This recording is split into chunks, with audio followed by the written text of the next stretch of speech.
teremos agora a palestra A Imprensa no Processo da Independência do Brasil, a ser ministrada pelo nosso confrade, o professor Dr. José Teodoro Mascarenhas Benck. Vamos ler um resumo do extrato, ou extrato do resumo do nosso palestrante. Tá? Ele foi graduado em Direito pela Universidade de Brasília, em 1985, pós-graduado em Direito Romano pela Universidade de Roma, em 87, mestre em História Social pela Universidade de Brasília, em 95, doutor em História das Relações Internacionais, em 2001. É consultor legislativo da Câmara dos Deputados, autor de diversos livros na área de Direito e História, tem sido, desde 2017, coordenador técnico da comissão encarregada dos festejos do bicentenário da independência do Brasil, no âmbito da Câmara dos Deputados, tendo produzido 8 livros sobre o tema, o derradeiro dos quais está no prelo e deve sair em breve. É membro do Instituto Histórico Geográfico do Distrito Federal, sendo atual secretário-geral do Instituto Histórico Geográfico de São Paulo e do Instituto Geográfico Histórico Militar do Brasil. Olha, senhoras e senhores, o professor Teodoro Benck. Professor, a audiência é sua e o senhor dispõe de 60 minutos, serão balizados pelos nossos cartões. Como você já viu, o verde, quando estiver faltando 20 minutos, o azul, quando estiver faltando 15, o amarelo, quando estiver faltando 10, e o vermelho, quando estiver faltando 5. Se é necessário dizer ao senhor quando o tempo terminar. Muito obrigado. Com senhoras e senhores, o professor Benck. Obrigado.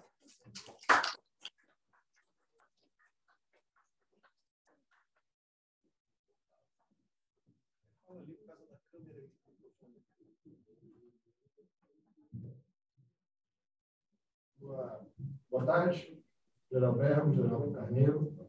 Muito obrigado pelo convite de estar aqui e me sinto muito honrado aqui de ser.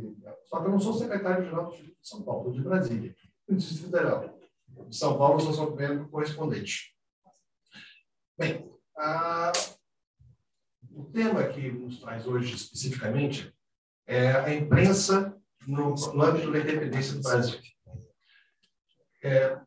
Isso foi um dos temas vinculados, porque a Câmara dos Deputados, desde 2008, em 2008 nós festejamos os 200 anos da vinda da família real. Então, foi a primeira comemoração que foi feita lá no âmbito interno da Câmara dos Deputados. Depois, em 2017, a partir de então, cada ano nós temos feito um evento. Em 2017, comemorou-se os 200 anos da vinda de Dona Leopoldina. E nessa época foi lembrado toda a participação dela, a atuação no grande evento, no grande aventura que foi a Independência do Brasil, e também o primeiro grupo de cientistas, porque o Brasil até então era um país fechado. Então, com a Dona Leopoldina vieram os primeiros cientistas que percorreram todo esse país e fizeram várias produções. Então, a Câmara lembrou esses eventos. Em 2018, foi lembrado os 200 anos da aclamação de Dom João. Então, nessa época foi lançado um livro sobre Dom João, foi feita uma exposição sobre Dom João e foi feita a participação dele na construção das bases do Estado Nacional Brasileiro. Então, isso foi um passo para a independência. Em 2019, foram os 200 anos da volta de José Bonifácio ao Brasil. José Bonifácio, na verdade, quase toda a sua vida transcorreu na Europa. O período de vida aqui, a parte como primeiro-ministro, ou como ministro de Estado, foi muito curta, não chegou a 2 anos. Então, é um período muito mais grande. Ele veio já, na verdade, aposentado. Quando ele apostou no Rio de Janeiro, para voltar para Santos, ele já estava aposentado como catedrático em Coimbra e ele queria curtir a velhice. Foi quando ele foi chamado mais tarde a ser o grande José Bonifácio que nós conhecemos. Então, foi lembrado isso, a trajetória e a importância dele na confecção de um centro de união e força, como ele dizia, que era em torno do Dom Pedro, da regência do Dom Pedro, para unificar as diversas capitanias ou províncias do Brasil, que em função da manutenção da União Nacional. Em 20, nós tivemos um evento, comemoramos 200 anos de um outro evento, que foi a Revolução do Porto. E a Revolução do Porto geralmente dos nossos manuais de história, é considerado um elemento da história de Portugal. Mas não é levado em consideração que ela foi fundamental, porque, no fundo, nós fomos expulsos do Reino Unido. E fomos expulsos do Reino Unido pela cortes que seguiram a Revolução do Porto. E a Revolução do Porto, no Brasil inteiro, aderiu.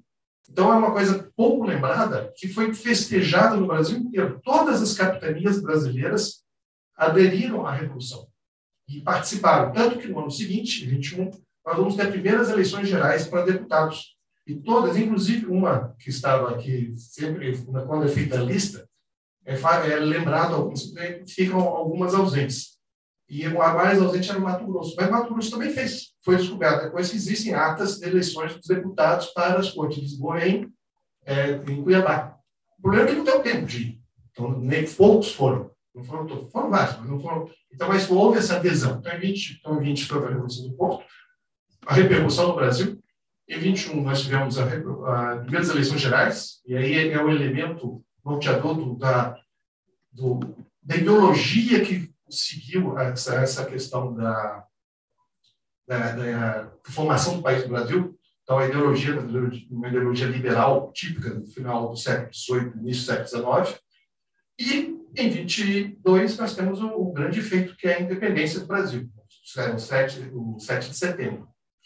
Mas tudo isso, com os eventos que nós tivemos da Câmara dos Deputados, nos leva a uma questão interessante. Quando a gente fala assim, 200 anos de independência, mas qual desses elementos, quando a gente pode caracterizar realmente a independência? Porque, na verdade, a palavra independência, usada por Zé Bonifácio, usado pela dona Leopoldina, usado pelo próprio Pedro I, no primeiro momento não tinha a conotação de ruptura que nós temos hoje. A ruptura foi uma consequência da reação lisboeta. Até então, a palavra independência tinha uma conotação muito mais de autonomia. A autonomia do Reino do Brasil dentro do Reino Unido. Então, isso é uma questão assim, a data da independência nós temos sempre 7 de setembro de 1822, com Dom Pedro lá nas margens do Riacho Ipiranga proclama. Mas, na verdade, depende da concepção de história. Então, aqui é uma outra questão. Quando se deu a independência? Se você tiver uma concepção muito, digamos assim, economicista da história, e foi muito moda uns tempos atrás, principalmente uma visão marxista, de que a economia é a mola primeira da história, então a independência deve ser comemorada em 1808. Por que em 1808? Porque em 1808 nós temos o fim do exclusivo colonial. O que é o exclusivo colonial? Dentro de uma concepção clássica, as colônias existem para enriquecer a metrópole.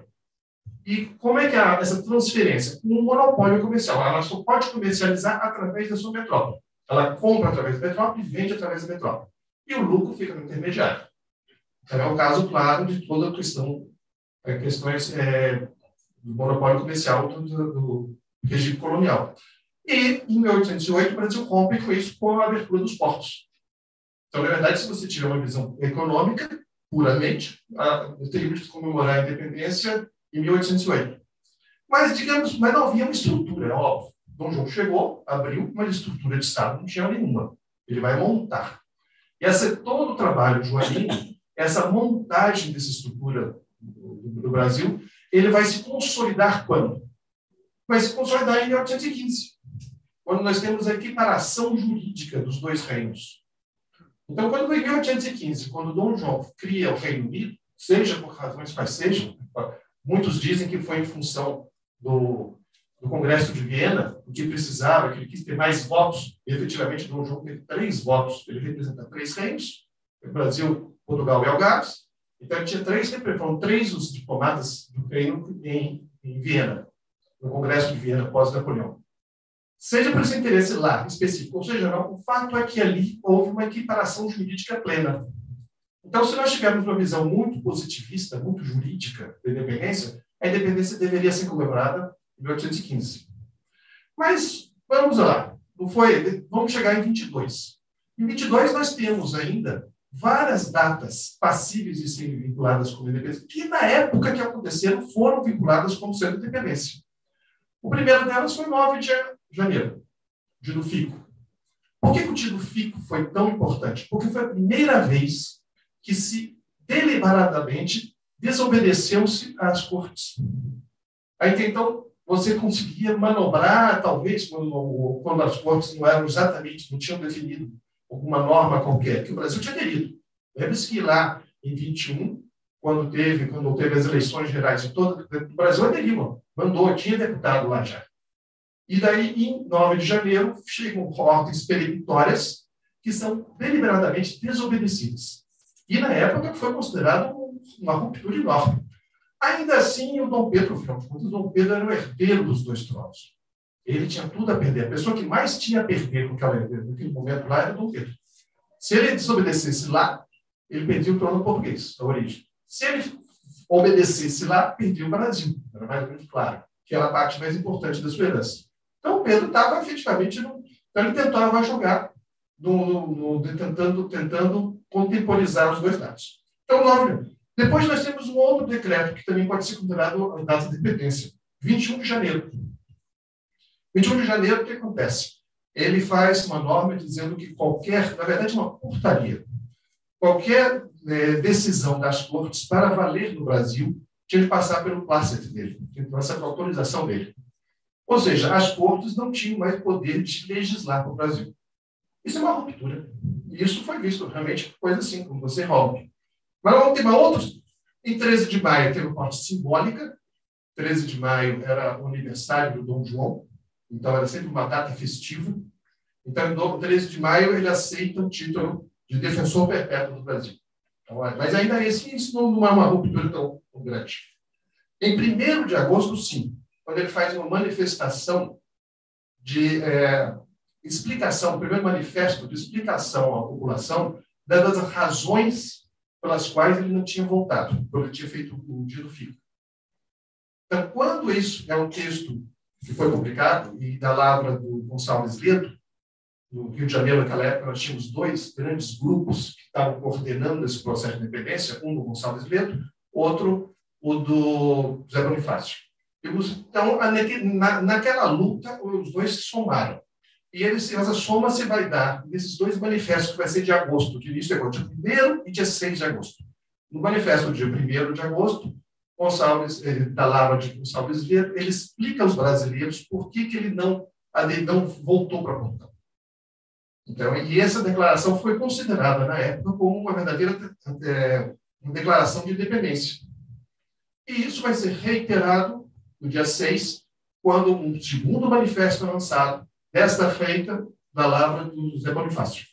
Então, ali também já direcionada às nações amigas, na qual ele explica às nações por que ele está desobedecendo.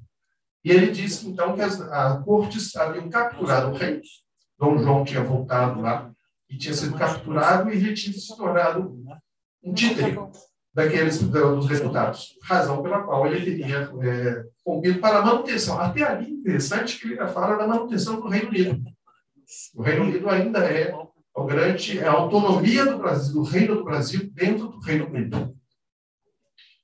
Agora, então, todos conhecemos a questão do 7 de setembro, 7 de setembro, quando ele dá o grito do Ipiranga, mas até ali também não há uma ruptura tão definitiva. A ruptura definitiva, no meu ponto de vista, se dá no dia 12 de outubro. Por que é 12 de outubro? No dia de outubro é o dia da aclamação. Então, na aclamação, o que acontece? Por que é um dia tão importante? Porque dentro da ordem jurídica feudal, o pior de todos os crimes é o crime de felonia, que é quando você se insurge contra o seu soberano. Afinal de contas, toda a ordem feudal é baseada numa hierarquia de juramentos e de vassalagem. Quando o vassalo vai contra o seu superior, aquilo é uma quebra profunda. E ali aconteceu. No dia 12 de outubro, quando ele se deixa aclamar, lembre-se que em Portugal não havia coroação, os reis eram simplesmente aclamados, os Bragança não se coroavam. Se vocês olharem todas as imagens dos reis do Bragança, eles sempre têm a coroa ao lado, eles nunca colocam na cabeça. Por uma questão própria do reino de Portugal. E ali, então, o grande evento era a aclamação. O grande evento do Dom João que ele fez lá, em 200 anos foi comemorado em 18, foi justamente a sua aclamação. Ele é aclamado pelos povos como rei. Então, o Pedro, nós tínhamos um rei aclamado, um rei que estava vigorando, e o Pedro deixa de se aclamar com o pai vivo. Ali é uma ruptura. Mas a ruptura vai ficar mais grave.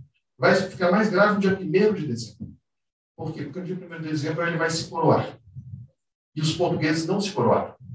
Então, ele não só vai romper com a aclamação, vai fazer uma ato de filonia, como ele vai romper exatamente com inclusive o aspecto simbólico, dizendo que é uma nação nova que está sendo criada. Então, 1º de dezembro, e por que 1º de dezembro? Porque 1º de dezembro foi quando o primeiro dos Bragança foi aclamado lá em Portugal, na ruptura da União Ibérica. Então, o Dom Pedro I, nosso, ele escolheu uma data extremamente simbólica, quando Portugal renasceu, rompeu os vínculos com a Espanha, que os jogavam a Espanha, e ele vai fazer a mesma coisa aqui. Então, ele vai escolher aquele dia, e não é mais para ser aclamado, que já tinha sido. Agora vai ser coroado. Entendeu? Um país novo. Então, as instituições novas. É uma data de ruptura muito grande. Por fim, você pode comemorar também a independência no dia 25 de agosto de 1825. Por quê? Porque é quando Portugal reconhece, quando o Dom João reconhece a independência. Ali está sacramentado. Então, veja que eu dei uma série de datas, todas elas passíveis de serem consideradas como as datas da independência. Então, quando você fala 200 anos da independência do Brasil, é 200 anos de todo o movimento. É o movimento da independência.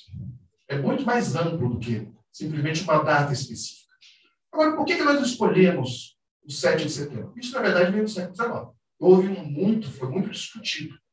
Gonçalves Ledo, e tem uma data aqui que eu não falei. Era o 3 de junho de 1822, quando foram convocadas as constituintes. A constituinte, que seria aquela de 1823, foi convocada antes do 7 de setembro.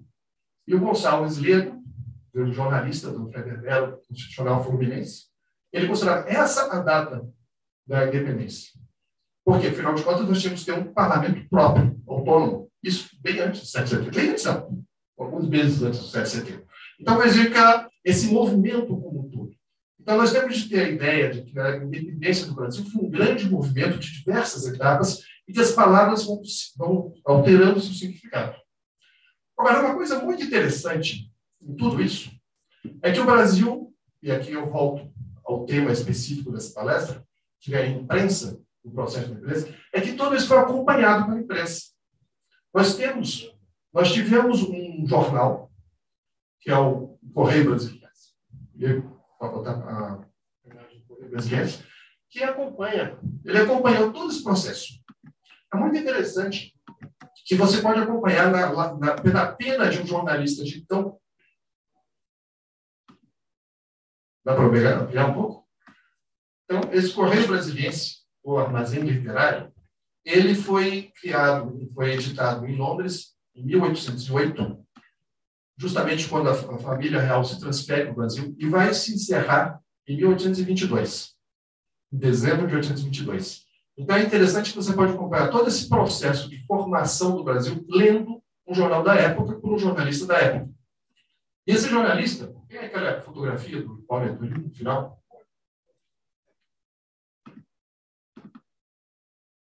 Esse é o Hipólito de José da Costa. Da Costa Pereira, Furtado de Mendonça. E ele está interessante nesse quadro, ele está segurando esse livro de azul, que é justamente o Correio Brasiliense. O Correio Brasiliense era azul, tinha capa azul, eram fascículos, ele editava mensalmente, era uma mensagem, mas seria mais de uma revista, hoje, para os nossos padrões de hoje. Tinha mais ou menos umas 100 a 150 páginas, cada exemplar, no qual ele discorria sobre vários assuntos. Ele discorria do comércio, das conquistas tecnológicas, então, dos preços de mercado e dos eventos políticos, principalmente vinculados ao Reino Unido. Então, tinha uma parte do Reino Unido que ele vai discutindo justamente esse evento. E faz também informação continental. Ele vai informando as brigas que tem na Europa, no período napoleônico, ele vai informando aqui na América as brigas nas repúblicas, a formação das repúblicas hispânicas. Então, é muito interessante. E ele vai acompanhar de 1808, como eu falei, a 1822. E esse livro, esse jornalista, ele vai, de certa forma, formar toda a elite brasileira que vai criar a independência. Ele vai ser, que alguns consideram o primeiro estadista brasileiro. Tem gente que diz isso. Ele, efetivamente, ele era teve uma vida muito conturbada, ele curta, ele não vai chegar aos 50 anos, ele vai nascer em Sacramento de Colônia, Uruguai, hoje Uruguai, na época que ainda eram aquelas vicissitudes, Brasil, Portugal, Espanha, Portugal. Então, vai nascer num dos períodos que estava sob domínio português. Então, ele vai nascer lá, vai logo na sua juventude ainda ser expulso, a família volta a ser Espanha, aquela colônia, então a família se desloca para o campo de hoje, é Pelotas. De Pelotas, ele provavelmente vai formar uma primeira educação. Seu tio tinha um padre, o seu tio, padre Mesquita, é o padre doutor Mesquita. Então, vai ser as primeiras letras. Ele disse que aos 9 anos de idade, vai ser instruído já em latim. E logo segue para Coimbra, onde iam os estudantes da elite, onde as famílias faziam questão de aqueles seus membros que não têm vocação para religiosos específicos, tinham para Coimbra. Então, lá ele vai ter uma formação. E, em Coimbra, nesse período, nós estamos no final do século XVIII, havia uma coisa muito interessante. Havia uma espécie de enquete secreta que os professores faziam dos alunos. Cada aluno recebia, no final do ano, os professores tinham que dar uma espécie de um parecer sobre vários itens, sobre aproveitamento, sobre comportamento, sobre lealdade. E esses itens, esses votos eram secretos e eram entregues ao reitor. No final do curso, quando o aluno se bacharelava, era tirado aquilo e ali eram selecionados todos os membros da burocracia portuguesa, do Estado português. Então, sabe-se que as menções que o Hipólito recebeu foram muito boas. Então, mostra que ele foi um aluno muito diligente. E ele foi logo requisitado para o Estado, ele foi requisitado pelo futuro Conde de Linhares, e ainda nós estamos no período já que a Dona Maria, reinado Dona Maria, ele vai ser encaminhado para fazer digamos assim, uma visita de conhecimento do que seriam os Estados Unidos da América. Então, ele, no final do século XVIII, nos Estados Unidos recém-independentes, então, o Hipólito José é encaminhado lá como funcionário rédio, ele não tinha um status diplomático ainda, mas era agregado. E ele tem uma série de obrigações. Basicamente, seria conhecer os melhoramentos técnicos então existentes nos Estados Unidos, que falaram, e a sociedade como um todo. E ele faz isso, ele passa 3 anos. E é interessante que quando ele embarca, no navio de barca ainda em Lisboa, ele começa um diário de viagem. E ele fala que quando estava embarcado, ele conseguiu ouvir os canhões das fortalezas anunciando o nascimento de um novo rebento da família real, que seria o Pedro I. Então, ele estava no navio saindo quando os canhões estouraram. Ele falou, certamente nasceu, pela quantidade de tiros, é um garoto, e nasceu vivo, porque eles deram fotos pelos festejos. É muito interessante que nesse ano, quando o Pedro nasce, ele está embarcando para os Estados Unidos. Ele vai fazer um relatório muito grande, ele tem, inclusive, um dos objetivos que tinha era conseguir espécimes de um inseto que era cultivado no México, que era usado para tingir tecidos, que era um segredo do Estado espanhol.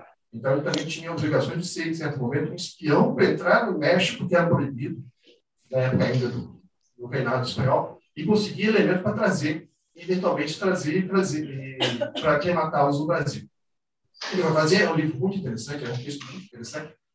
Ele não está completo, ele não termina, ele não passa os 3 anos escrevendo, mas é interessante que ali você vê a formação daquele jovem que vai adquirindo, vai sendo todo educado dentro dos conceitos do iluminismo.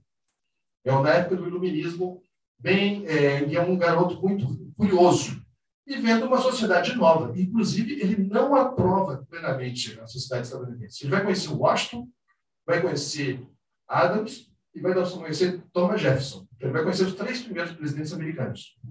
Ele não vai para Washington, que estava ainda sendo em construção, ainda é Filadélfia, a capital, porque ele diz que desgraça a febre amarela, que era insalubre aquela cidade.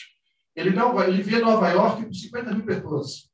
Então, ele achava uma cidade assim, muito, mais ou menos. Há muita morte, infanticídio. Ele descreve os infanticídios que tem.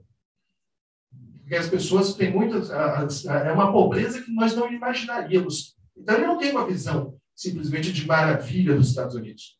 Ele vê que é uma sociedade nova, confusa, com problemas que vão ser superados na época dele, não sabia.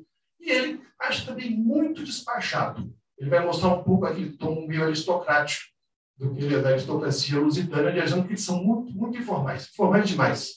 Ele foi lá como membro do corpo diplomático, vai ser recebido pelo terceiro presidente americano e vai achar que é uma coisa, é quase que a visita de um senhor de fazenda, ele descreve. Uma coisa formal demais para um chefe de Estado.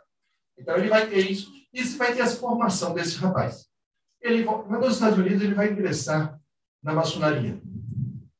Na maçonaria, ele volta para Lisboa, vai ser empregado na oficina de publicação de livros. Na época, o Conde de Linhares fazia uma grande quantidade de tradução de textos em inglês e francês de tecnologia, na forma de, basicamente, de coisas técnicas. Ele vai ser o tradutor disso, ele e algumas pessoas outras. E nesse meio período, depois de publicar, no segundo ano de trabalho, ele vai ser convidado a ir a Londres para comprar material de impressão, material de tipografia e livros para a Biblioteca Real. Como ele tinha sido introduzido na maçonaria nos Estados Unidos, a maçonaria estava se formando ainda em Portugal, ele segue para a Inglaterra e lá ele começa a fazer contatos com a maçonaria inglesa. Isso vai lhe trazer muitos problemas, porque a maçonaria era perseguida. Na época da Maria I era uma instituição proibida em Portugal. Ele volta, isso se desmiu, é preso em função do seu contato com a maçonaria. Ele se defende dizendo que então ele escreve um outro livro, narrativa de uma perseguição, na qual ele narra todo esse processo que teve, e ele alega que efetivamente na legislação civil portuguesa não era proibido. Era proibido pela igreja. Mas a igreja não era, os crimes, digamos, os pecados não eram necessariamente crimes. Então ele tem toda uma alegação jurídica lá, mas o fato é que ele vai ficar 2 anos preso. Mas ele vai fugir, vai para a Inglaterra, e na Inglaterra ele começa essa publicação. Há um período lá que não se sabe exatamente como ele viveu, o período inicial, mas logo ele começa a produzir. E isso é interessante, é que ele vai começar a descrever de como o Brasil e como todo o mundo vai se transformando. E ele escreve em Londres um jornal em português, chamado Correio Brasiliense, voltado a quem? Ao público do Brasil. Aquele garoto que tinha saído do Brasil, jovem, para cursar Coimbra, nunca mais vai voltar. Ele não vai voltar mais para o Brasil. Ele vai sair muito jovem, vai ter toda a sua vida fora. Mas ele nunca vai perder de vista os interesses do Brasil. E ele vai fazer, nessa época que o João já está aqui, em função daquela correria que ele teve com o Napoleão Bonaparte, então ele vai começar a fazer toda essa difusão e essa preparação para o Brasil de todos esses de conquistas e formas de concepção do governo que deveria ter.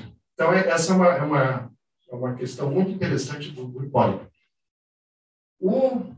Agora, esse não foi. Então, uma questão específica com a imprensa no processo de independência pode seguir com ele, com o Correio Brasiliense. Mas, nesse períodozinho, também tem uma outra questão de saber, voltando um pouco, saber o que é a imprensa. Geralmente se vincula a imprensa com tipografia. Fala-se que a imprensa nasceu no Brasil, especificamente com a vida de Dom João, quando Dom João trouxe a primeira... Na verdade, não foi Dom João, foi o Conde da Barca, no Medusa, que ele trouxe a primeira prensa, e aqui foi editado os primeiros... Ele mandou montar na sua casa, Conde da Barca, no subsolo. Dom João, quando soube que tinha uma prensa no Rio de Janeiro, tinha vindo com uma prensa, ele aproveitou e começou a utilizá-la como imprensa régia. E disse que ali foi impressos os primeiros textos, do qual, principalmente, a Gazeta do Rio de Janeiro, que tinha sido o primeiro jornal publicado no Rio de Janeiro. Mas isso aí tem uma conotação de vincular jornalismo com impressão, com tipografia. E isso não é necessariamente uma verdade. Carlos Crisini, que foi, nos anos 40, publicou um livro muito interessante, chamado o livro Jornal Tipografia do Brasil. E ele declara que o jornalismo, durante muito tempo, foi manuscrito. Havia jornais manuscritos. E esses jornais manuscritos continuaram mesmo depois da invenção da tipografia, que era inclusive no Brasil. No Brasil, nós tivemos o Jornal do Maranhão, que durante muito tempo foi manuscrito. Como é que funcionava isso? São pessoas que escreviam, depois havia um corpo de pessoas que golpistas, e esses golpistas eram distribuídos. Então, assim, não, ele vem aqui, mas ele vai estar viajando, vai ser assim onde vem. Ele vem aqui dia 19. Isso foi mantido durante muito tempo, porque era a forma que tinha, porque assim como a tipografia encantou você vai viajar também, facilitou a difusão dos textos legais, também logo foi constatado o perigo. Então, logo surgiu a censura. E a forma de fugir à censura era fazer um jornal manuscrito. E o Carlos Pizzini fala que os primeiros jornais, efetivamente, da imprensa, feitos de imprensa, da tipografia, foram 150 anos depois da invenção da imprensa. Isso no Ocidente, na Europa. Então, ainda a imprensa vai no finalzinho do século XV, e só no século XVII que os jornais começaram a ser feitos. Até então, eles continuaram sendo manuscritos. Isso é uma informação que nós não temos cotidianamente. Normalmente, nós vinculamos a coisa muito vinculada, jornal à tipografia. E no Brasil, nós tivemos esse evento também no Maranhão. No Maranhão teve, então, um jornal manuscrito, que durante um períodozinho, foi um período curto ainda, mas então essa ideia, que é o jornal. O jornal não é necessariamente vinculado à tipografia. Agora, nesse período,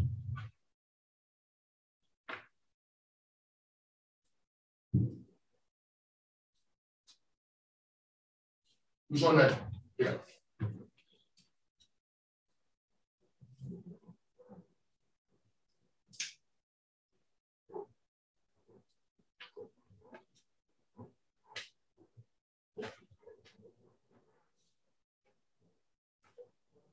Nesse período inicial que nós estamos diferentes, nós já tínhamos feito essa ressalva. Nós tínhamos já a imprensa tinha chegado, ela foi no Brasil, o jornalismo escrito foi muito na época colonial, mas nós já tivemos um período, nós tínhamos a imprensa régia, e a imprensa régia estava especializada em publicação de livros técnicos. Essa publicação de livros técnicos vai terminar, vai parar, vai ter uma interrupção em 21 e 22, porque vai ser justamente o período dessa efervescência política, a coisa da Revolução no Porto, a eleição brasileira, todo esse período. E nessa época ele vai ser publicado o quê? Vai ser publicado basicamente panfletos. Então vamos ter o período dos papelitos. Então é um momento em que há uma profusão de impressos no Rio de Janeiro, especificamente, de manifestos em que não visavam para basicamente noticiar nada. Visavam apenas comentar os eventos. Agora, eu me pergunto, qual era o efeito disso, obviamente, dentro do momento de agitação política muito grande, 21 e 22, em uma população majoritariamente analfabeta? Isso geraria mais de 90%, alguns dizem que 90% da população é analfabeta. Como é que geraria tumulto? Sim, gerava. Por quê? Porque eram lidos. Eles eram colados e eram lidos. Eram difundidos. Então, havia, sim, uma difusão. Geralmente, eles eram colados às paredes, papelitos, e as pessoas liam e comentavam, então havia essa difusão ainda no ambiente de analfabetos. Então, e isso foi um fermento muito grande que teve no Rio de Janeiro. E nós vamos ter vários. E é interessante que nesse período, 21 e 22, o nome que eles davam a esses jornais, se declaravam jornais. O Alfaiate Constitucional, do José Antônio Falcão, de outubro de 21, durou um número só. A Sabatina Familiar, o Despertar Brasiliense, Compilador Constitucional, Eroticidade Brasileira, Reclamação do Brasil, Anais Comunistas, eram todos jornais que surgiam, tinham 1, 2 volumes, eram geralmente panfletos, eram colados, eram lidos, eram mais comentários do que tudo. Então, você hoje, resgatando isso, é um assunto não muito explorado, mas resgatando esses textos, esses panfletos, nós poderíamos vivenciar, digamos, um testemunho do momento político muito intenso de como o Brasil vivia isso, especificamente daqui. Nós temos um texto muito interessante, chama-se Correspondência Turca Interceptada por emissário secreto da Sublime Porta, residente na Corte do Rio de Janeiro. Esse é o nome de um jornal. Então, isso era uma espécie de moda na época do século XVIII. No século XVIII, quando você estava ainda dentro do antigo regime, você queria escrever uma crítica de costumes ou crítica política, você colocava, geralmente, algum exótico que está comentando ao seu rei como é que nós somos. Aqui foi mais ou menos o meu caso. O autor era o Antônio Manuel, o rei da Câmara. Não tinha nada de subir porta, nada de turco. Ele também estava se disfarçando. Por quê? Porque ele estava criticando a situação política de então. Nós vamos ter o papagaio, outros textos da época. O papagaio, o macaco brasileiro, interessante o macaco, o constitucional. Por que macaco? Porque muitos desses não eram para o Brasil, não. Havia muitos contrários, muitos desses textos defendiam a posição das cortes. Defendiam que o Brasil deveria efetivamente voltar a uma situação que não era chamada de neocolonizadora. Era simplesmente o objetivo das cortes era formar no Reino Unido um Estado unitário. Não era isso. Um Estado unitário que a sede desse Estado unitário seria Lisboa. Então, o Reino do Brasil teria de necessariamente ser dissolvido para se integrar nesse grande Estado. E isso criava oposição à população que estava aqui desde Dom João, tinha vindo para Dom João, tinha ficado e tinha toda uma administração própria no próprio Brasil. Na verdade, eram duas visões distintas de organização do Estado. Então, no fundo, é isso que levou a esse choque de ideias. O Brasil não aceitou esse Estado unitário centralizado lá. Nós queríamos que aqui tivesse um parlamento próprio, aqui tivesse um executivo próprio, aqui também tivesse, eventualmente, um judiciário próprio. Então, é essa diferença de mentalidade que levou a esse choque. No início, todos se sentiam portugueses. Não havia essa história de os estrangeiros. Inclusive, muito interessante vai ser quando os portugueses se tornarem estrangeiros. Esse é um estudo que vai ser já no século XIX, quando o brasileiro começa a enxergar o português como estrangeiro. Vai ser após justamente todos esses litígios, todas essas brigas. Então, por isso, esse nome, macaco brasileiro. O constitucional, uma coisa muito interessante das brigas que nós tivemos, das guerras de independência, vou mostrar como não havia, uma das resistências portuguesas mais ferrenhas foi no Piauí, o Major Fidier. Só que a tropa do Major Fidier era toda composta de nascidos do Brasil. Uma coisa pouco lembrada. E essa era a tropa que lutava contra a independência. Então, se mostra como havia brasileiros dos lados, brasileiros considerados nascidos no Brasil dos dois lados, e havia portugueses nascidos dos dois lados. Bem, dessa lista de jornais que falou, depois nós vamos chegar no Diário do Rio de Janeiro, que é um jornal muito interessante nesse período. Dá para você colocar a imagem, né? O Jornal do Rio de Janeiro, chamado também Diário do Vintém, ou Diário da Manteiga, esse jornal ele foi criado em 1821 por Zeferino Vitor de Meireles. E ele teve uma característica muito interessante. Ele durou muito, ele vai durar até 1878. Todos aqueles outros tinham 1, 2 números e acabavam, sumiam. Esse aí vai ficar até 1878. Só que ele não se miscuía em política. Ele nunca entrou, ele não retratava o ambiente. Ele era um jornal econômico. Ele retratava de anúncios, quem quisesse botar qualquer anúncio, ele publicava, e dava as cotações das mercadorias e a chegada dos Santos, os navios estão chegando, e as marés. Então, essa era a formação mercantil, praticamente. E é interessante que esse jornalista vai ser a primeira vítima. O primeiro jornalista vítima de um crime contra a imprensa foi do Zeferino, que é justamente o que não entrava na política. Ele vai ser assassinado. Ele vai ser alvejado em agosto de 1822.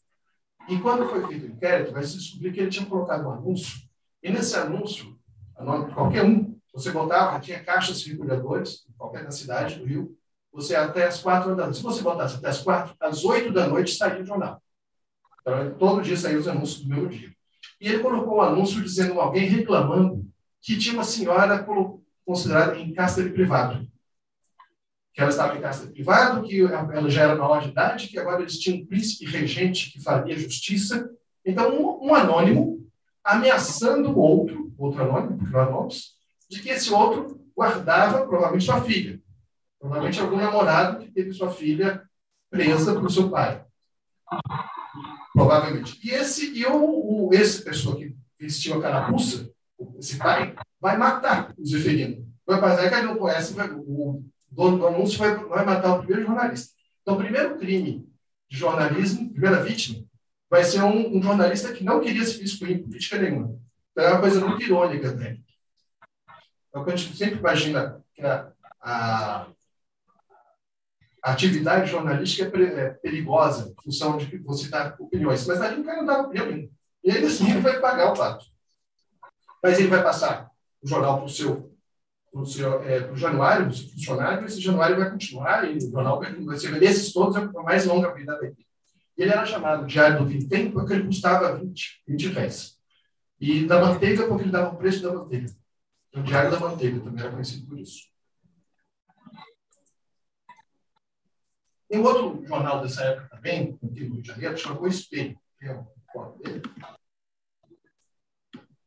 Esse jornal O Espelho, ele é muito interessante porque ele é uma espécie de repositório de todos os documentos diferentes desse período. Ele vai de outubro de 1821 até junho de 1823. E nesse aí, ele se resguardava de dar opinião. Ele basicamente só publicava documentos. E era o jornal predileto para Dom Pedro I publicar seus textos. Dom Pedro I participou desse. Dom Pedro I foi um jornalista, ele entrou nessa lista. É um período de que todo mundo, como eu falei, havia muita efervescência, todo mundo criticava todo mundo tinha uma voz livre, e o Dom Pedro participou disso, escreveu, um jornalista escreveu muitos artigos, e esse, basicamente, ele publicava nesse Espelho. Então, você vê que os títulos que o Dom Pedro tinha, era assim, o Piolho, eram os sobrenomes mais absurdos. Como é que se sabe que era Dom Pedro I?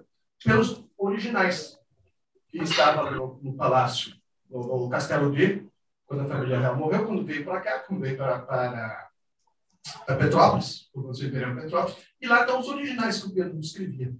Muitas vezes com correções e observações do Chalaça. Então, Pedro e o Chalaça, eles escreviam e participavam da lide, chegavam a descer na lide jornalística, de uma forma assim, extremamente pouco polida que se imaginaria. Com palavrões e coisas do gênero. Era uma vida bem... O Pedro participou, que era um ambiente. Inclusive, um livro muito interessante sobre esse período são os insultos impressos da Isabel Lustosa. E veja o nome que ela escolheu, insultos impressos, porque realmente todo mundo se insultava e falava. Depois nós temos a Malagueta, que é outro texto da época muito interessante, Malagueta, do Luiz Augusto Maia. Esse acho que não tem imagem dele, não. Esse é Luiz Augusto Maia, era um outro jornalista que ele participava das lides e ele apanhava. Ele ganhou 2 vezes. Foi 2 vezes ele fez artigos contra a administração do Zé Bonifácio e teve uma outra que ele criticou especificamente a postura do Dom Pedro I. E nas 2 vezes ele parece que não está provado que era nem do Zé Bonifácio nem Dom Pedro. Mas, coincidência, logo depois ele levava uma surra. Ele ficou aleijado. Ele chegou a ficar aleijado. Ele participou da vida, ele morreu septuagenário, morreu deputado, então ele vai participar, ele não vai ficar nisso. Mas é ele as surras não fizeram efeito de calá-lo. Pelo contrário. E é um personagem muito interessante, esse Luiz Augusto Maia, porque alguns dizem que ele, na verdade, quando escrevia contra o governo, é porque ele estava querendo favores do governo. Ele queria ser diplomata, tinha sido nomeado diplomata nos Estados Unidos. Depois ele foi discutir os vencimentos que ele ia ter lá, achou muito pouco. Ele rejeitou o cargo e escreveu um artigo anarquizando o Zé Bonifácio. Daí foi quando ele teve a primeira surra. Isso vai ser assim, e assim se existia. Nós temos, por fim, o Correio do Rio de Janeiro.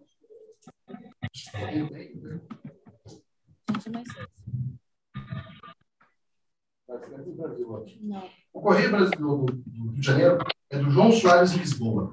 Esse é uma outra biografia que você aproveita muito nesse período e é muito interessante, porque ele vai... ele não vai ser formado. Ao contrário de todos os outros que tinham estudado em Coimbra, esse era um português que não tinha passado pelos bancos. Então, ele é muito desprezado. Os contemporâneos consideravam um ignorante. E ele respondia dizendo que os ignorantes, muitos dos pais que tinham ido para Lisboa, tinham voltado mais ignorantes ainda. Então, não era o fato de ele não ter cursado, que era... E é considerado, o Rizzini, o Carlos Rizzini, que nesse livro primeiro que eu citei, ele, em 49, disse que talvez dessa lavra, dessa quantidade, era o jornalista mais inspirado. Mas ele era, na verdade, um revolucionário. Era um revolucionário e ele vai criar muitos, ele vai ser muito escrever. Vejam que não havia, logo depois, quando as cortes de Lisboa aboliram a censura rege-se livros escritos. Quando vai ser isso? Não vai ser mais criado no Brasil. O Brasil, no século XIX, não conheceu censura oficial. Então, nem durante o reinado do Pedro I, nem regência e nem Pedro II houve qualquer espécie de censura a textos escritos. O que havia era a participação da equivalência, inclusive eventualmente físico, problemas físicos dos jornalistas. Mas, juridicamente, era plenamente livre. Esse Correio Brasiliense, esse Correio do Rio de Janeiro, do João Soares Lisboa, ele vai pregar, de certa forma, abertamente a República naquele período. Então, ao pegar isso, ele vai, inclusive, louvar nos eventos do 7 de setembro, ele vai louvar a figura do Pedro I, e ele vai dizer que o Pedro I, viva Dom Pedro I sem o Pedro II. Ele vai chegar a dizer isso. E o interessante é que depois há um evento, nesse período, o Zé Bonifácio briga com o Pedro I, e depois tem a reconciliação. Essa primeira vez que o Zé Bonifácio sai do governo 2 vezes. Quando ele volta, ele se abraçam e fala da janela da sua casa, que ficava lá no Rocio. O José Bonifácio vira e fala assim: viva Pedro I, II, III e IV. E as pessoas não sabem por que ele tinha gritado viva Pedro I, II, III. Era uma resposta a esse jornal. Era a resposta a João Soares Lisboa, que estava apoiando o Pedro na condução da independência. Mas que ele falou: viva o Pedro I sem Pedro II, porque ele queria uma república. Então, e esse João ele vai ser processado por abuso de imprensa. Não havia censura, mas havia a lei de imprensa. Ele vai ser condenado, vai exilar, vai ter uma vida, e vai morrer lá em Pernambuco, na Revolução de 1824. Ele vai, no período lá, ele vai ser deportado, como é português, ele vai ser deportado. Ele desce Pernambuco quando tem a Revolução de 24, ele participa da Revolução e morre na Revolução. É um herói da Revolução. É uma personagem, uma vida muito ativa. Era um período muito vivo, a política nesse período. Agora, depois nós temos o Tamoio, que era a resposta era o jornal dos Andradas. Nós vamos ter o Regulador Brasílico, o Luso. Vamos ter vários outros jornais. Essa imprensa, eu estou falando muito do Rio de Janeiro, porque o Rio de Janeiro era o centro desse cenário principal. Mas havia imprensa em outros estados. Isso é uma coisa interessante que seja lembrada também. Nós tínhamos imprensa, na verdade, em 1822, tinha 5 estados do Brasil com imprensa. Nós tínhamos o Rio de Janeiro, tínhamos Pernambuco. Pernambuco teve o Aurora Pernambucana, que foi um jornal, que foi o Luiz do Rego, que foi imposto para combater a Revolução de 1817, então, para restaurar o absolutismo. Ele vai aderir à Revolução do Porto e ele vai promulgar, vai fazer o primeiro jornal local para defender. Então, em Pernambuco, nós temos no Pará, nós temos no Pará e no Maranhão. No Maranhão nasceu, como eu falei antes, sem imprensa, na base do jornalismo, na base da escrita, manuscrito. E quando já estava manuscrito, já estava mais ou menos difundido há algum tempo. Quando eles vão importar a primeira imprensa para facilitar, e vai ser o governador-geral que vai importar. E é interessante que a imprensa do Maranhão nesse período é tudo reinal. É tudo contra o Pedro I. Tudo a favor das coisas. Então você vai encontrar no Maranhão toda uma corrente a favor da manutenção do Reino Unido, nos moldes propostos pelas cortes. Então, você tem no Uruguai. No Uruguai também vai ter jornais provinciais que vão participar dessa briga. E em Minas Gerais tem uma característica muito interessante. Em Minas Gerais, o primeiro jornal feito, a primeira publicação, não vai ser feita com uma prensa tradicional. Vai ser um padre que vai construir de madeira a primeira prensa. Não vai ser importada. A primeira prensa feita em Minas Gerais, de Ouro Preto, não vai ser importada da Europa. Vai ser construída localmente. E vai ser calcográfica. Vai ser um jornal calcográfico. O que é isso? Ele faz tudo de madeira, o padre fez nas horas vagas lá, construiu, e depois ele pegou uma chapa de metal, ele gravou na chapa do meu jornal e imprimia de uma forma completamente autônoma.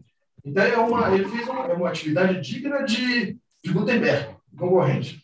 Ele vai ter, então, o primeiro jornal mineiro vai ser feito por uma forma completamente artesanal, chamado O Patriota. Depois, o governo local vai importar uma outra prensa e logo produz. Então, veja que nós temos uma difusão. Eu quis apenas, nessas palavras, dar uma visão global, rápida e superficial, necessariamente superficial, desse movimento. E que é possível acompanhar na imprensa todo esse nascimento do Brasil. Que você vive lá, você transpira, ela transpira-se aquele momento, que foi um momento muito ímpar da história do Brasil. E, por fim, eu gostaria também de lembrar que essa agitação vai, de certa forma, se repetir em 1922, no centenário. No centenário, nós vamos ter um período que está nas vésperas da eleição do Arthur Bernardes. O Arthur Bernardes vai ter feito aquela publicação daquelas cartas contra o Exército, contra o Marshal Hermes, vai ter toda aquela questão que foi faz 20 anos agora, faz 100 anos. Nós vamos ter no centenário nós tivemos a invenção do rádio, vai modificar toda a concepção de funcionamento. A primeira transmissão de rádio faz 100 anos. Nós vamos ter a Semana da Arte Moderna, que foi uma crítica à estética da sociedade digital. Então, vai ser que parece que de cada 100 anos nós temos períodos muito movimentados no Brasil. Basicamente, era essa, sucintamente, e eu espero que tenha conseguido passar essa ideia, despertar o interesse por esse tema. Muito obrigado.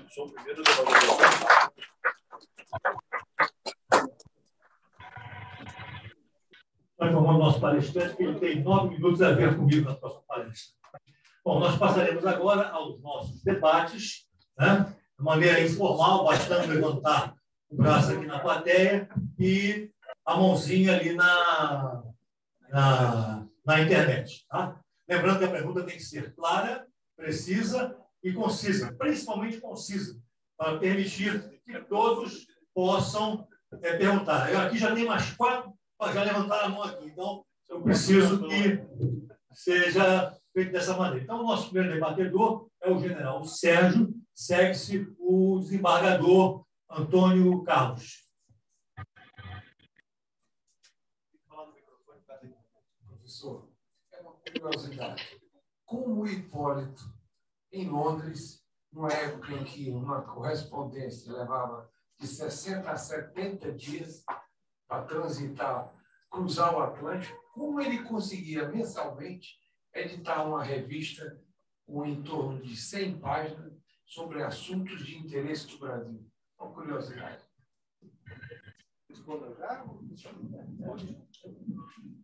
Efetivamente, foi uma façanha. E é justamente por isso, por essa dificuldade, que ele vai justificar em 22 o fim do jornal. Que vai dizer, a imprensa agora já existe no Brasil, e eu vou me poupar de todo esse trabalho de receber, levar 2 meses para fazer um jornal e devolver. Então, chegava quase por 6 meses de atraso as notícias. Mas, efetivamente, ele recebia informações do Brasil inteiro, recebia cartas, havia carta dos leitores, inclusive havia uma sessão carta dos leitores, em que eram colocados os problemas e eles respondiam, não só vinculados ao Brasil, mas também a Portugal. O Hipólito é considerado o primeiro jornalista brasileiro e o primeiro jornalista português.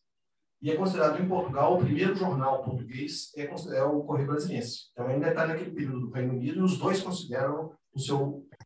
Agora, é fonte de informação basicamente de comércio. Ele trabalhava muito com importação e exportação para o Brasil, então ele conseguia sempre informações. Eram atrasadas, obviamente, mas era o que tinha. E há uma muito interessante, que é uma reclamação de uma das províncias de capitanias no Brasil do Norte, em que privado reclamando que tinha solicitado uma providência qualquer, essa providência não saía.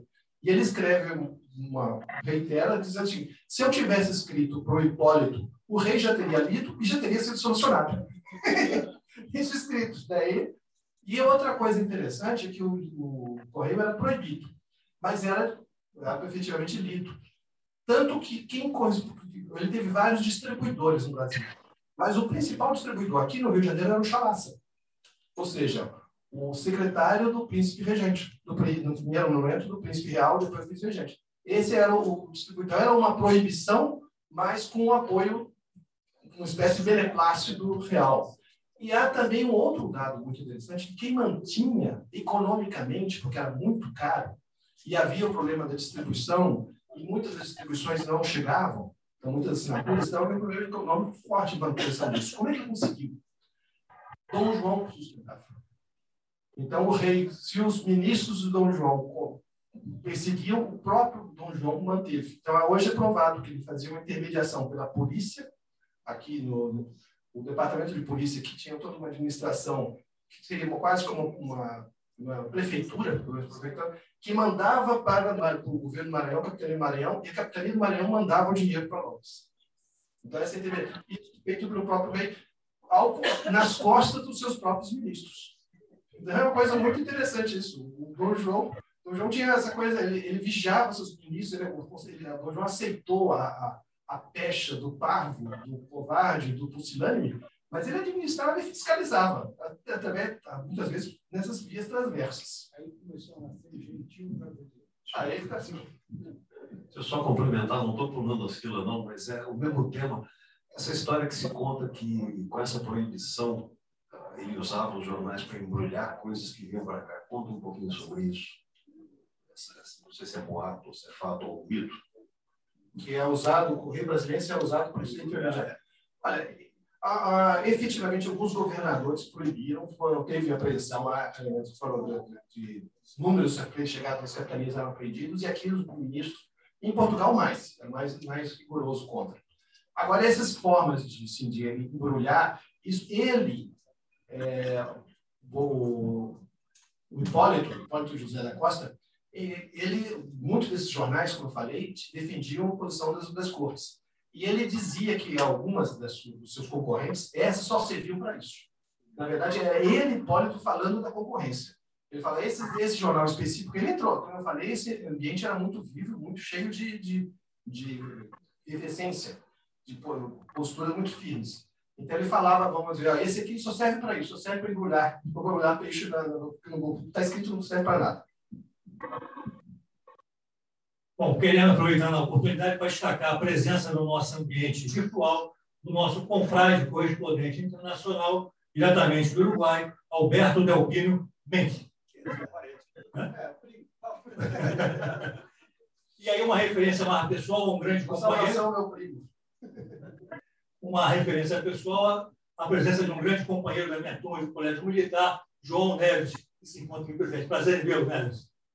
Bom, segundo debatedor, o confrade desembargador Antônio Carlos Sexy, o Coronel Ferreira. Uma promessa de cumprir o meu tempo. Porque é curioso, porque o analfabetismo era o estado natural do Brasil, evidentemente. E eu queria saber o seguinte, o valor, porque o Império tinha que se comunicar com o povo. Então, havia a figura do arauto. Eu gostaria de ouvir alguma coisa acerca do arauto. E, como eu tinha prometido, mas é muito curioso, e eu não posso deixar. Por que Jefferson ia a Veneza quando ele era embaixador dos Estados Unidos na França? Isso eu deixo como curiosidade, se quiserem saber, eu conto. Porque quem me contou isso foi um veneziano em Veneza. Ele disse: o senhor sabe, em italiano, ele falava italiano, né? Sai perché, Jefferson é stato qua e tal. Bom, muito bem. Mas eu sabia que eu ia despertar a curiosidade. É muito simples. É muito simples. Ele era embaixador num reino e ele tinha ideias republicanas.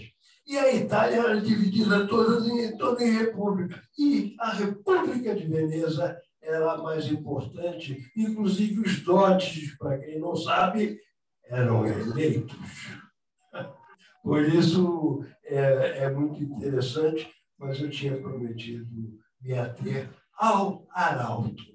E eu gostaria de ouvir de Vossa Excelência o comentário acerca do arauto, a figura do arauto.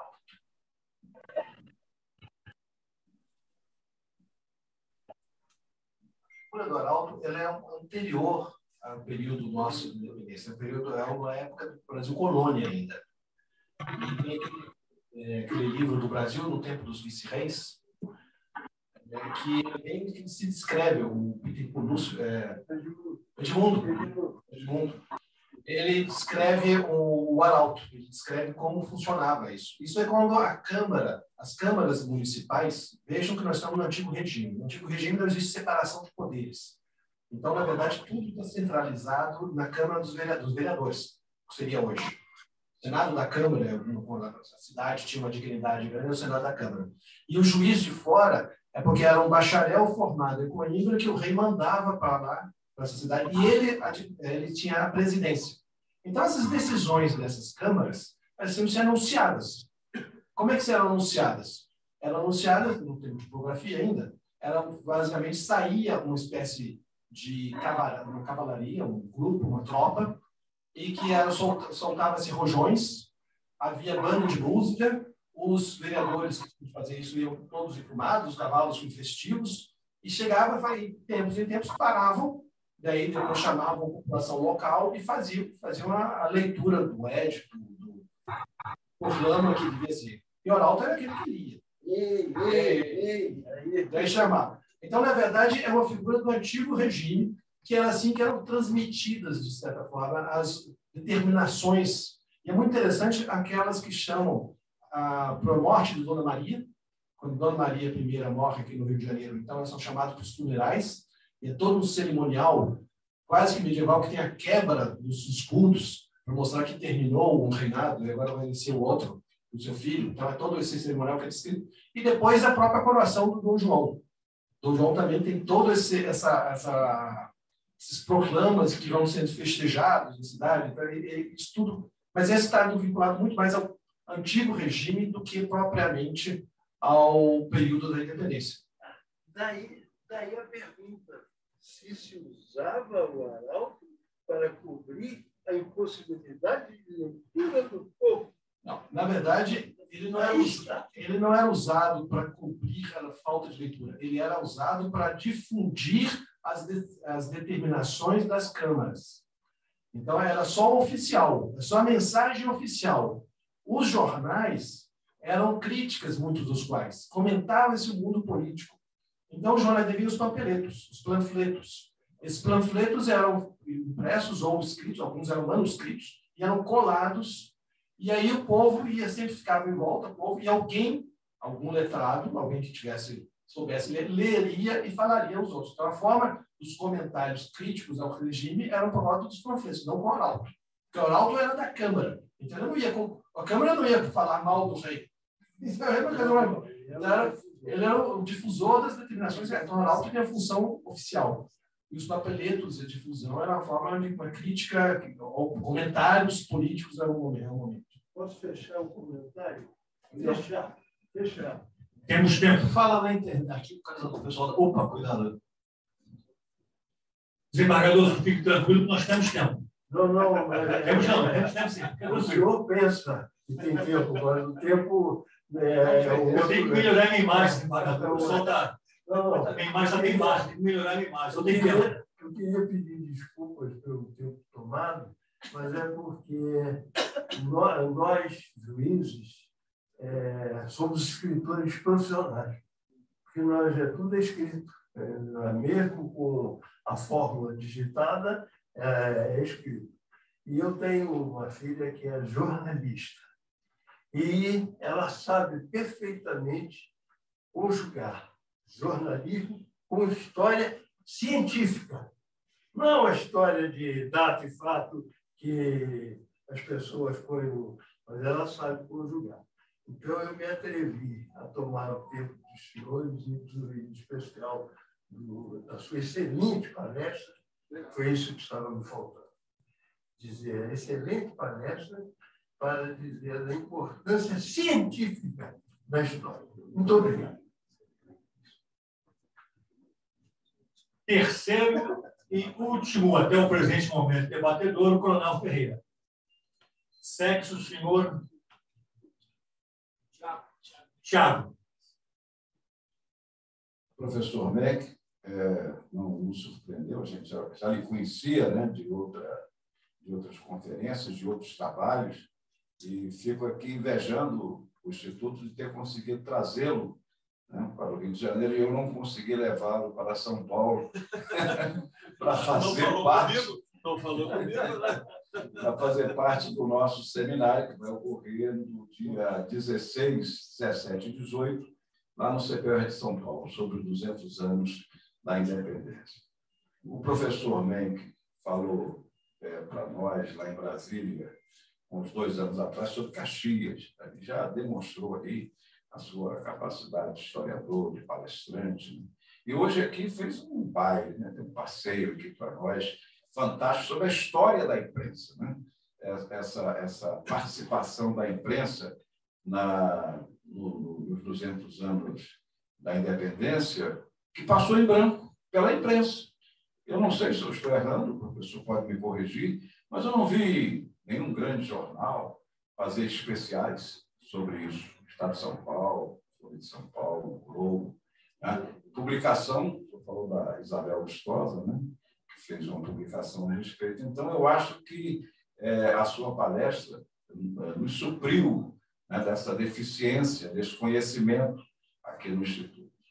E eu vou colocar aqui uma questão para que o senhor possa desenvolver.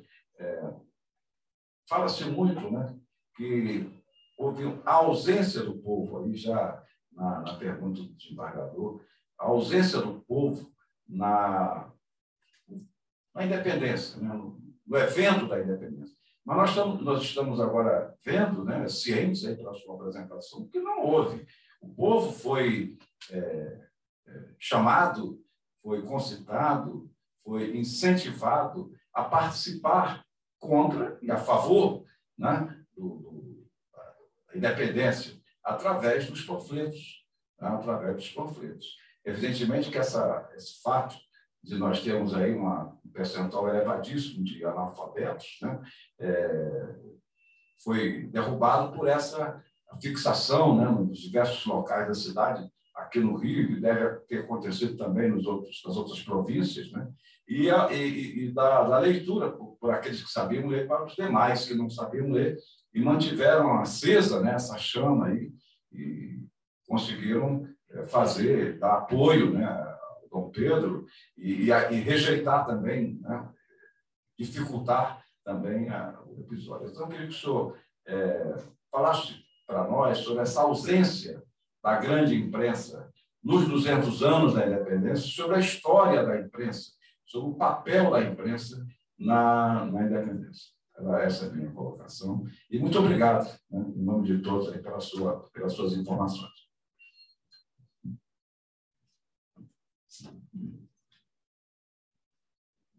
Com relação à participação popular,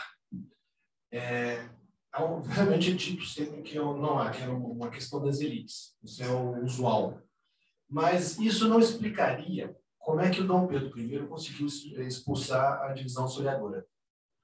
A divisão historiadora estava aqui no Rio de Janeiro, estava sediada aqui na cidade, e era, de certa forma, um perigo para a evolução política, porque ela estava extremamente constitucionalista, ela se declarava constitucionalista, ou seja, vinculada às cortes, e ela se insurgiu, foi ela que se insurgiu contra a permanência de Dom João aqui, ela que forçou Dom João a jurar o projeto de independência. Isso é uma coisa interessante. O projeto de Constituição, ou seja, o Dom João teve que jurar uma coisa inexistente, obedecer a algo inexistente. E por quê? Porque poucos dias antes ele tinha feito uma carta régia, na qual ele convocava um constituinte aqui no Rio de Janeiro.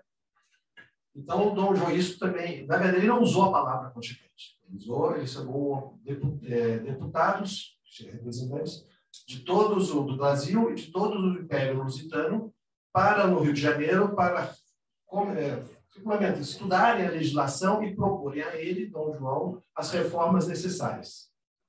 Esse decreto foi publicado no dia 18 de fevereiro de 1821, em 26 de fevereiro de 1821, ou seja, poucos dias depois, a tropa se insurge. Ela disse que Dom João estava rompendo os vínculos com Portugal, estava dividindo o reino. E estava mesmo. Na verdade, o Dom João estava naquele ato, deixando Portugal para lá, a Europa para lá, e aqui, nós, aqui na América, que é a posição principal, nós vamos tocar o barco aqui, independente daqueles revoltosos metropolitanos. Então, essa divisão, ou seja, agora que então, vai forçar Dom Pedro, vai ser Dom Pedro, Dom Miguel e Dom João. Os três vão ser obrigados a jurar aquele projeto. E essa Dom João vai voltar para Portugal em 21, vai ser em função também, ele vai tentar até a última hora fazer aquela reunião dos eleitores das paroquiais na Praça do Comércio, que vai dar Burros d'Água, em 1821, em 21 de abril. Então, vai ter então, sempre essa tropa portuguesa vai ser um empecilho. E essa tropa vai se, depois, quando Dom João voltar para Portugal, vai deixar o Dom Pedro aqui. Dom Pedro vai ter uma administração muito avançada, no sentido de mudar a legislação brasileira, e, sob a inspiração do Conde dos Arcos, a tropa vai se insurgir, em 5 de junho, vai prender o Conde dos Arcos, por dizer que o Conde dos Arcos está legislando, e quem pode legislar é só as cortes. Então, e o Dom Pedro, então, depois do dia do fico, ele consegue despachar. Mas como é que ele consegue? A única tropa, eram veteranos das guerras peninsulares, veteranos da guerra contra Napoleão, eram soldados bons, treinados de batalha. E eram numerosos, não era pouca gente. E eles tudo levaria que o estádio do Rio de Janeiro acontecesse a mesma coisa que aconteceu no Salvador, ou seja, um protetorado militar. Tinha toda lusitano. Assim como Madeira fez lá em Salvador, aqui tinha a chance plena, ele ia acontecer. Mas o Dom Pedro, como é que ele se insurge? Como é que ele consegue vencer? Pela participação popular. Quando ele consegue coordenar os soldados brasileiros, coordenados pelo general Curado. O general Curado era a mais antiga, a mais alta patente brasileira do exército português, do uso brasileiro.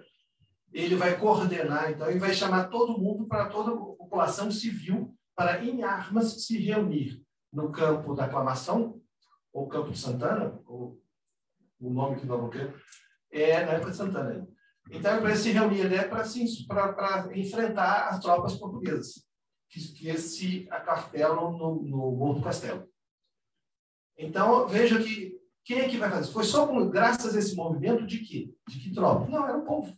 Foi o povo em armas. Teve estudo. É descrito que era uma quantidade de 5.000 pessoas, tinha gente que levava arma, tinha gente que levava pedaço de madeira, tinha desde escravos até senhores, todo mundo tinha. Então, quando se diz que não houve uma participação popular na independência do Brasil, tem que se colocar com grãos Salles. Senão você não explica por que o Rio de Janeiro não virou um protetorado. Porque havia sim, houve uma participação. Agora, se era até que onde havia uma lucidez dessa população de saber pelo que estavam lutando, assim como, por exemplo, eu falei que a tropa do Fidier, do Major Fidier, no Piauí, era de nascidos no Brasil. Eles sabiam que estavam indo para o Brasil? Não, estavam obedecendo ao seu comandante. Então havia, assim, não é possível, mas o povo foi engajado, foi um elemento. Se ele foi usado, ou se ele conseguia direcionar, isso já é uma coisa a ser estudada. Com relação à imprensa, de uma forma geral, Eu gostaria só de dizer que ela comemorou muito a figura do Hipólito, e os centenários, morte, nascimento, não sei o quê.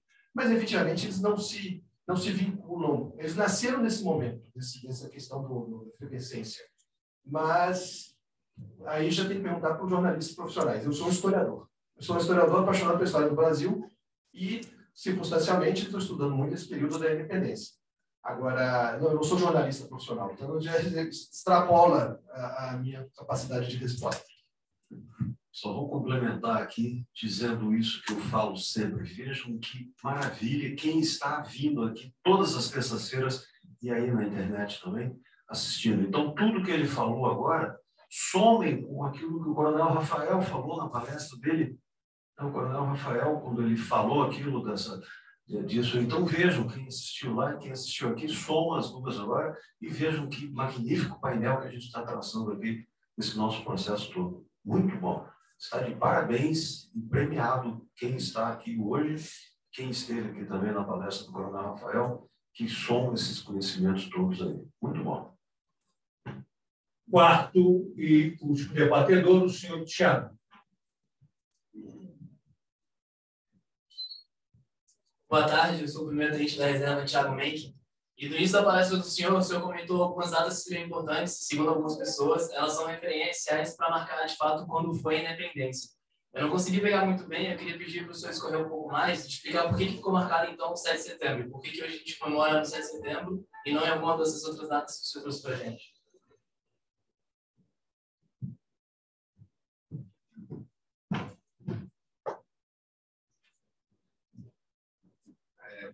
A data, como eu falei, Thiago, meu sobrinho, efetivamente, como eu falei, esse debate de escolher uma data para ser o cerne, o símbolo da independência, de certa forma foi escolhido pelo próprio Pedro I. O Pedro I, ele é uma pessoa, ele era um escrevinhador. Pedro escrevia tudo, e escrevia muito. Considera-se que o Pedro tinha uma formação educacional falha. Mas isso também, ele também exagerava, ele também se autoproclamava, assim como o pai se deixava passar como o parvo, ele também se deixava passar como um ignorante. Mas o Pedro não era um ignorante, tanto que aos 9 anos de idade ele já lia em latim. Ele já veio textos que ele lia, era leitura, e ele vai citar a Eneida, assim, ao longo da vida, sempre no momento, ele sempre tirava alguma passagem de leitura em latim para citar. Então, ele não era um parvo como ele deixava, e nem ignorante como ele mesmo dizia que era. Ele acho que fazia propaganda negativa de si. E ele, inclusive, ele escrevia piranga, ele não falava Ipiranga. No que ele tem os textos que ele escreve, ele fala sempre do piranga, do momento do piranga. E ele valoriza, e ele vai, de certa forma, dizer que ali houve uma ruptura. Até então, você vê nos textos, como eu falei, nessas diversas passagens que as pessoas comemoravam. Por exemplo, eu falei do 3 de junho. 3 de junho, o Gonçalves Ledo, aqui no Rio Constitucional, ele aclamou como sendo a independência, porque nós íamos ter cortes próprias. Nós íamos ter as nossas cortes, independente daquelas cortes que ficam lá na Europa. Você vê, outros falam que não. O manifesto, o FICO, o Zé Clemente Pereira falava FICO que foi algo importante, porque o FICO era ele que teve participação, ele era o presidente da Câmara, o juiz de fora da Câmara do Rio de Janeiro aqui, do Senado da Câmara, e o Zé Clemente falava que o FICO era importante. Cada um puxava para onde a sua participação tinha sido mais importante. Mas o Pedro, e isso no século XIX, isso vai ficar depois, quando o Pedro vai ter o 7 de abril de 831, quando ele é deposto, muitos vão dizer que ali se consolida a fase da independência. A fase da independência se consolidaria ali. Então, da regência, não sei o que, vai ter gente falando que ali deveria ser. Mas, no século XIX, no período do segundo reino, Renato, ali vai se fixar essa data, e é uma data que tinha sido escolhida pelo próprio Pedro I.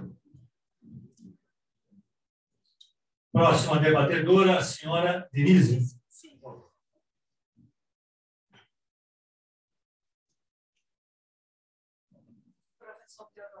Prazer enorme revê-lo aqui no Rio de Janeiro. Estivemos juntos lá em Brasília, na Câmara. E eu queria parabenizá-lo, esplêndida apresentação, e eu queria colocar uma situação que eu achei bem interessante, que é a questão da participação popular. E aí, lembrando realmente que, ao meu ver, meus estudos também sobre a independência, eu percebo, sim, essa participação popular efetiva. E aí eu gostaria de saber a sua opinião sobre a questão da Maria Quitéria, lá na Bahia, exatamente no momento em que Lecor consegue vencer os exércitos de Madeira, do general Madeira, e a participação dela, a Maria Quitéria, como sendo a primeira mulher a ser efetivada e a ganhar do Cruzeiro do Sul pelo próprio imperador aqui no Rio de Janeiro, isso nos dá a devida dimensão do que o povo pensava, ao que eles estavam também lutando. Me parece que eles tinham, sim, uma percepção da questão da independência pelo imperador. Então, era a causa do Rio de Janeiro, né? Eles lutavam pela causa do Rio de Janeiro. A diferença era a causa de Portugal, a causa monárquica e a causa do Rio de Janeiro. E isso me parece muito claro, exatamente na Bahia, e como o senhor bem colocou, no Rio de Janeiro, a questão dos protetorados militares que naquele momento foram desarmados. E no momento em que a Bahia Madeira recebe a carta do rei, dizendo: volte para Portugal, tire todos os seus exércitos, a marinha, todos e voltem. Esse momento é o momento da independência da Bahia e que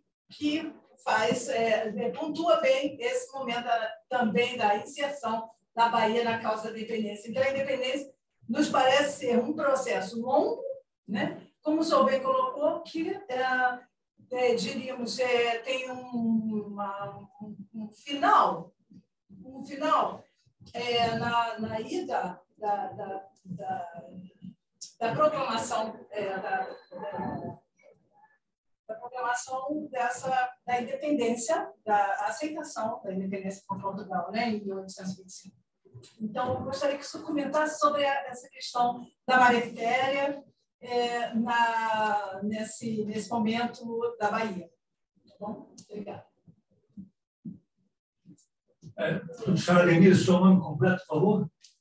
Denise Porto. Muito obrigado. Esse é um outro cenário. O cenário principal, e o Pedro I valorizava muito o cenário aqui, no Rio de Janeiro, Minas Gerais e São Paulo. Falava que eram o núcleo, as três principais províncias que teriam defendido a causa da independência brasileira.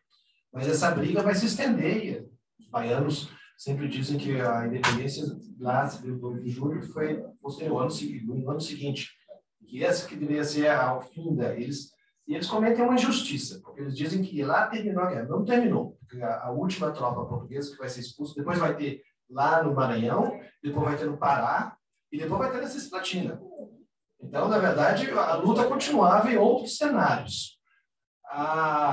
Mas, efetivamente, em todos esses cenários, em todos esses locais, era uma guerra, foi travada uma guerra, batalha. E houve uma participação do soldado. Na Bahia é muito visível isso, a participação popular, sim. Na Maria Quitéria era um símbolo. Mas houve outro, na ilha de Itaparica, houve uma senhora local que foi muito famosa por destroçar e matar muitos portugueses. Então, a Filipa. Então, na verdade, também era uma pessoa do povo. Lembra-se que a Maria Quitéria, como é que ela se engaja, a história dela? Ela chega a tropa com a independência e faz um recrutamento. Nesse recrutamento local, na casa dela, não havia irmãos, não sei o quê. E ela, então o pai fala que aqui não vai ter, porque não tem filhos, homens. E ela, escondida, ela se encanta, ela é uma analfabeta, ela vai morrer analfabeta. Ela se encanta com aquela causa, depois ela, escondida, ela rouba as roupas de um cunhado e se apresenta como homem. E vai lutar e vai participar. E depois vai ser descoberta que era uma mulher. E vai receber, mas como ela já tinha lutado e já tinha se destacado como um soldado de excelência, então ela vai acabar sendo incorporada e vai ser promovida a alferes, inclusive. E vai ser depois a primeira comenda brasileira, que foi criada, que a Cruzeiro do Sul foi criada justamente no dia da coroação do Pedro I, ela vai receber essa comenda. Então, ela é um elemento a mais para corroborar essa tese de que, efetivamente, houve uma participação. E essa participação vai se estender, você vai ter, desde senhores, na luta lá o José Honório Rodrigues, quando escreve sobre a independência, revolução e contra-revolução, ele fala da participação muito no Nordeste, por exemplo, no Ceará. Ele diz que o Ceará é um cenário importantíssimo para a independência, muito embora não tenha tido luta lá. Mas foi de lá que saíram soldados com voluntários para lutar no Piauí e muitos para a Bahia também. Então, na verdade, o Ceará, o Zé Honório fala que o Ceará tem uma função. Ele diz, inclusive, ele compara com o Rio de Janeiro, de importância para a independência, como fonte de soldados para ir consolidar a independência em outros estados. Então, é uma questão que... Mas quem eram esses cearenses que saíram? As pessoas simples, as pessoas do povo mesmo, que aderiram à causa. Então, foi no século XX, houve uma revisitação da história. De cada época, cada geração revisita o passado. O passado é sempre visto com os olhos daquele momento que é vivido. E no século XX, houve uma crítica muito grande à história do Brasil, no final do século XX, na segunda metade, no último quartel. Então, foi quando nasceu dizendo que não houve participação popular, que não sei o quê. Isso, na verdade, são várias facetas que você valoriza um aspecto em detrimento de outros. E foi desvalorizado naquele momento essa participação popular. Criou-se para nós somos herdeiros imediatos, essa ideia de que não tinha, mas teve. Provavelmente, a geração que nos seguirá verá outros aspectos e nos criticará.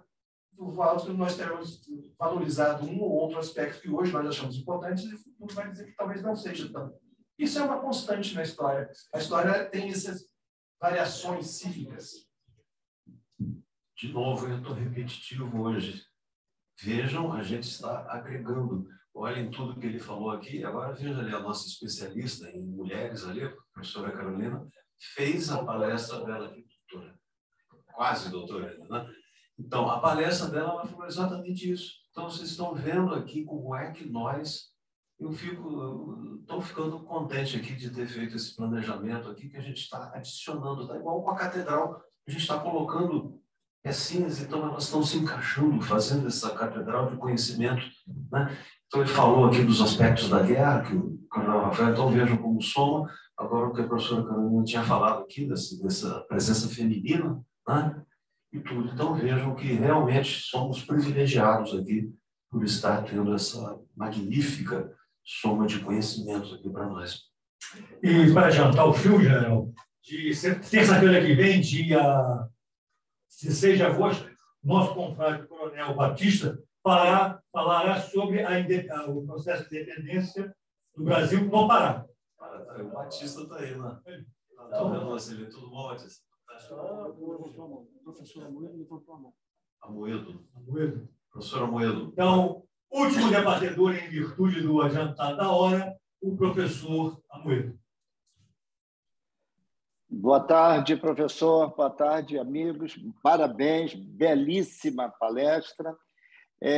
Professor, o falecimento da princesa Leopoldina foi sob condições muito críticas a Dom Pedro.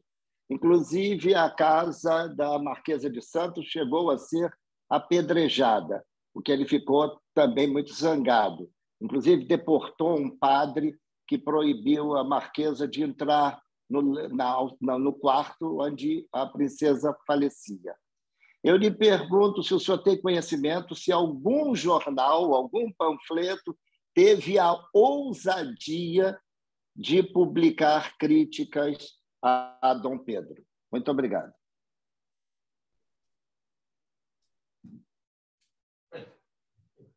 Realmente é uma pergunta muito específica. Se uma matéria específica foi publicada. Não sei, não saberia dizer. Eu sei que o Dom Pedro não se encontrava no Rio de Janeiro, se encontrava lá na Guerra da Cisplatina, e foram publicados uma série enorme de boletins médicos. E esses boletins eram acompanhados, sim, pela imprensa, e a imprensa noticiava, assim, a dor pública. Foi o primeiro grande luto luto nacional. Ele disse que toda a população, e isso os diplomatas estrangeiros, principalmente o diplomata austríaco, Barão Marechal, ele escreve na sua correspondência para Viena, dizendo como a cidade se compungia, como ela se entristeceu, como o luto era comprado por todos, desde os escravos até os ministros de Estado que tinham ficado.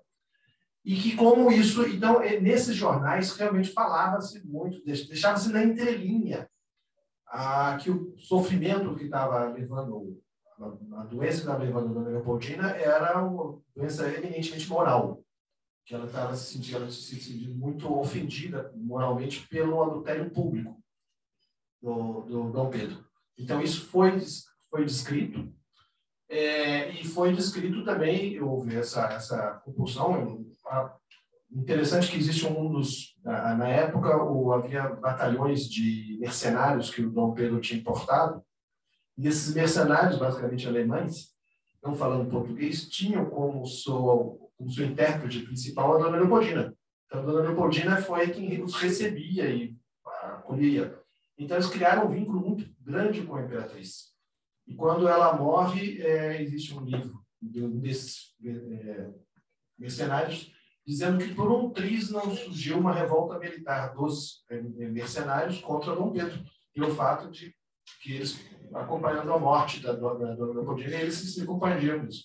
Então, havia, sim, um elemento de muito crítica nas entrevistas. Agora, se alguém escreveu com todas as letras contra a marquesa, é possível encontrar, sim. Mas contra o imperador, eu acho que é uma questão que teria de fazer uma pesquisa específica, mas eu acho pouco provável com todas as letras. As críticas ainda eram sempre muito... Nós estamos em outra época. Então, às vezes, só citar na mesma página o imperador e a morte e a causa já era suficiente para vincular uma coisa a outra, já era suficiente para irritar o Pedro I, dentro dos padrões da época. Não que ele fosse suscetível, mas os padrões eram outros, os critérios. Hoje as pessoas querem ser escrito, ele causou a morte. Naquela época não era necessário ser tão específico assim. Então, agora eu teria de fazer uma pesquisa nos jornais da época para ler sobre isso. Bom, estão encerrados os debates. Só uma última coisa, eu gostaria de agradecer a todos a bondade dos senhores de me ouvirem, a bondade como os senhores receberam essa minha palestra. Eu não sou assim tão brilhante e nem tenho consciência dos meus limites. Mas eu quis apenas transmitir para vocês um momento e uma forma de se estudar, que é os jornais da época, e uma forma que você pode ver e sentir o tema e o tempo. É só isso. Muito obrigado por todos.